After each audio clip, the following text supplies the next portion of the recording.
Nangangati na naman ang itlog ko, nangangati na naman ang itlog ko, ka.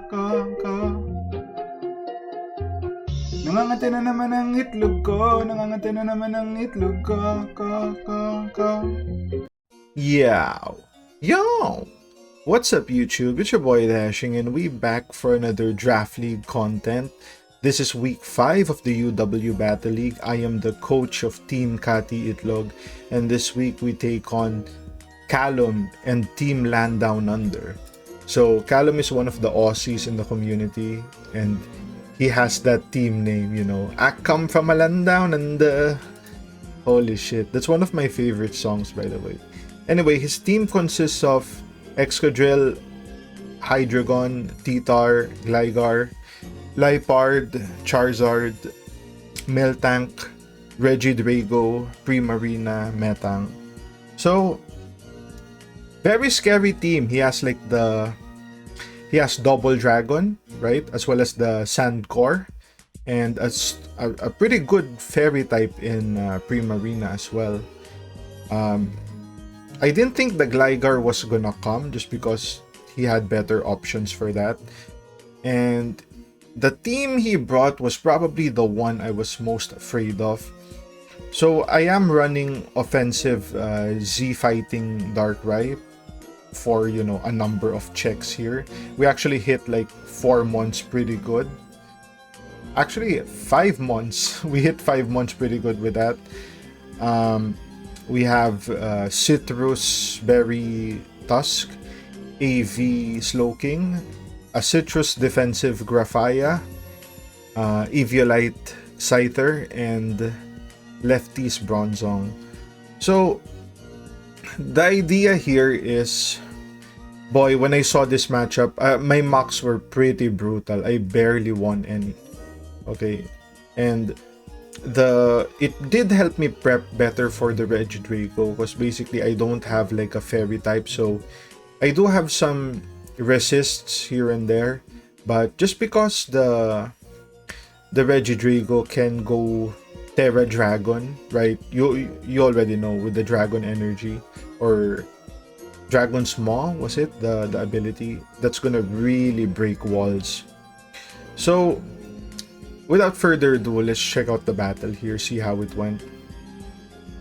Okay, so I lead Darkrai thinking Darkrai was pretty much my best lead overall. If he led with the Regidrago, that would have been really bad. However, he had to respect the potential Scarf or Sash on Darkrai.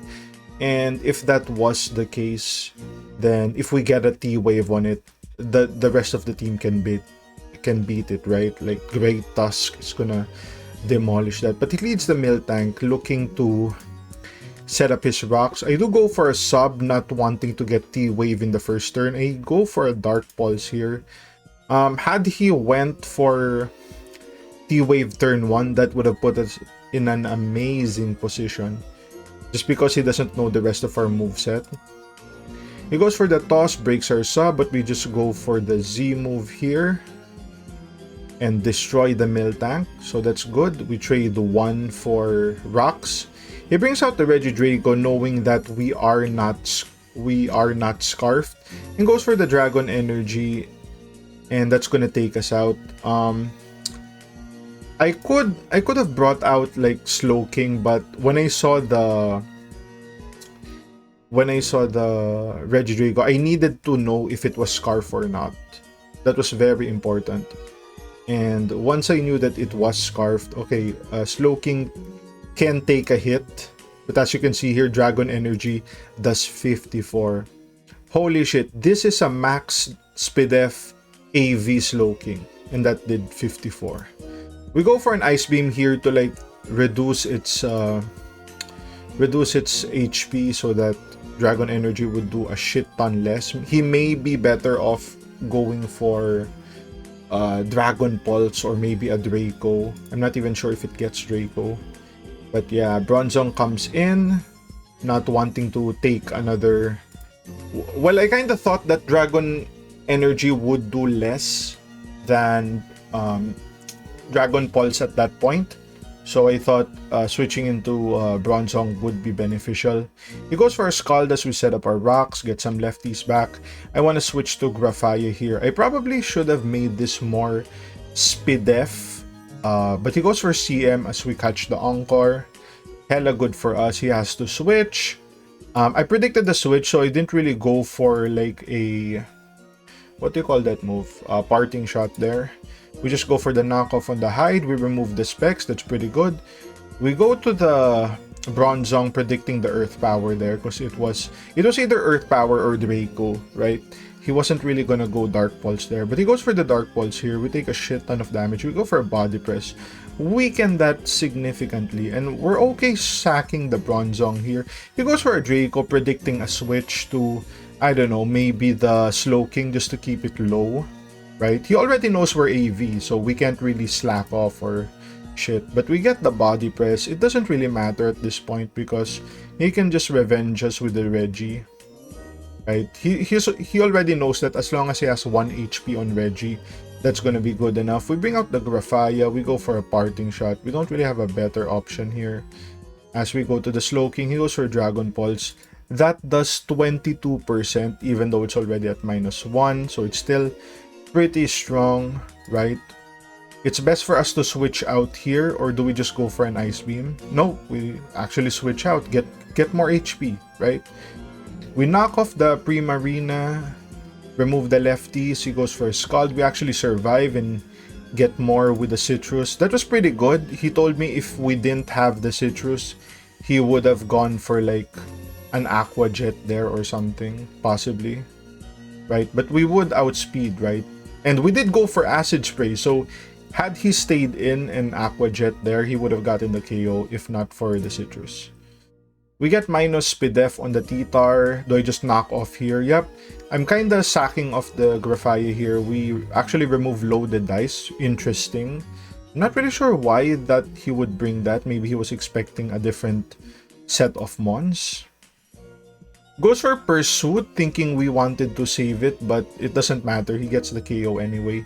Tusk is in. We go for a spin to get some speed. This is gonna outspeed Drill if it's not Sand Rush, but it's probably Sand Rush unless he wanted to go for, what do you call that ability?